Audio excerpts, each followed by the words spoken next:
औरत मार्च की शुरका पहले पुलिस से भिड़ी, फिर सहाफियों को तशद्दुद का निशाना बना डाला। इस्लामाबाद में औरत मार्च के दौरान खवातीन और पुलिस के दरमियान तल्ख कलामी और तशद्दुद। औरत मार्च में आई खवातीन घर के बर्तन साथ लाईं, मीडिया के नुमाइंदों पर बर्तन से तशद्दुद किया। बोल्ड टीवी के कैमरामैन और निजी टीवी की रिपोर्टर को भी तशद्दुद का निशाना बनाया। औरत मार्च, खवातीन का नेशनल प्रेस क्लब के बाहर मार्च की शुरुआत पुलिस से भिड़ी। इल्जाम लगाया कि पुलिस ने औरत मार्च को रोकने की कोशिश की है, जिस पर पुलिस का मौक़िफ़ भी सामने आ गया। कहा ख्वाजा सराउंड की खवातीन मार्च में शिरकत के बाइस उनको पूछने के लिए रोका था। मार्च में शरीक खवातीन ने पुलिस के खिलाफ नाज़िब अल्फाज का इस्तेमाल किया। ताहम पुलिस अफसरान ने वाक़े का नोटिस लेकर खवातीन को तशद्दुद का निशाना बनाने वाले 3 अहलकारों को मुअत्तल कर दिया।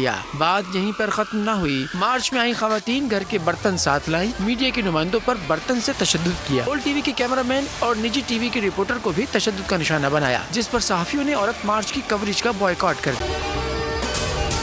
अगर आपको ये वीडियो पसंद आई तो हमारे चैनल को सब्सक्राइब करें और बेल आइकन पर क्लिक करें।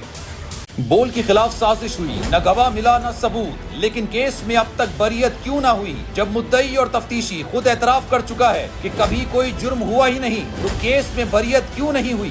बोल्ड अपील करता है कि केस अवाम के सामने सुना जाए, ताकि अवाम भी जान सकें कि बोल्ड के साथ क्या हो रहा है। जिंदगी एक मैदान है और PSL 8 में हर टीम को छूना आसमान है।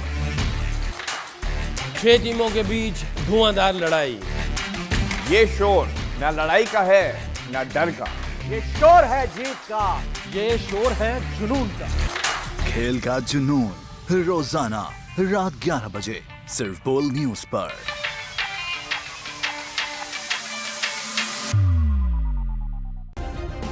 सब्सक्राइब करें और बेल दबाएं ताकि कोई खबर रह न जाए।